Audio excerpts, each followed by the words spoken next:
Isa sa mga problema sa EDSA ang pagsingit-singit ng mga nakamotorsiklo sa iba't ibang lane. Kapag namali ng tansya, nauuwi sa disgrasya. Kaya tinitignan ng Department of Transportation na maglagay ng exclusive motorcycle lane sa EDSA. Pabor naman kaya mga motorista diyan. Live mula sa EDSA Monumento, may unang balita. Si Jomer Apresto. Jomer, ano ba ang pulso ng mga motorista natin tungkol dyan? Ivan, nandito ako sa bahagi ng EDSA Monumento kung saan nakausap natin kanina ang ilang mga motorista kaugnay nga sa plano ng DOTR na maglagay ng motorcycle lane dito sa kahabaan ng EDSA. Lahat naman sila pabor sa planong ito ng gobyerno.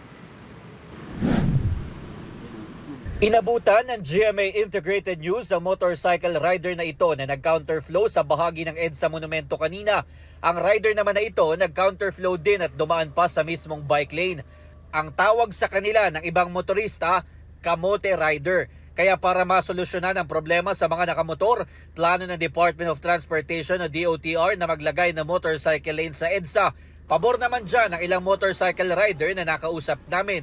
Mas maganda para may sariling daanan ng motor lane.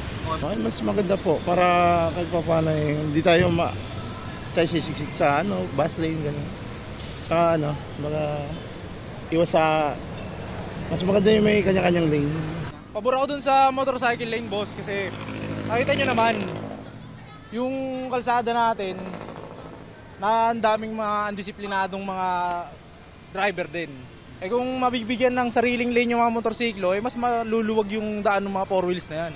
Ang siklista namang ito ay kinatuwa rin ng plano ng DOTR. Minsan daw kasi sila pang mga nakabisikleta ang halos walang madaanan sa bike lane. Mas maganda malagyan. Para hindi magulo yung daanan. Dapat din yung motor, ihiwalay sana yung hindi kagaya niyan, diyan paparking. Paano pagdaan ng nakabike? Kagaya kagabi. Dapat diyan bike lang, di ba?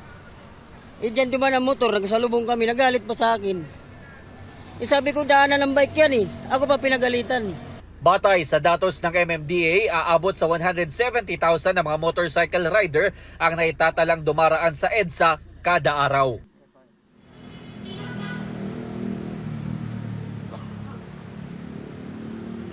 Samantala, Ivan, hirit nga ng ilang motoristang nakausap natin, dapat gawin na agad ng gobyerno ang kanilang plano na maglagay ng motorcycle lane sa kahabaan ng EDSA.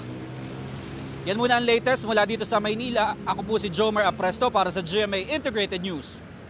Kapuso, para laging una ka sa mga balita, bisitahin at mag-subscribe sa GMA Integrated News sa YouTube. Sa mga kapuso abroad, samahan nyo kami sa GMA Pinoy TV at sa www.gmanews.tv.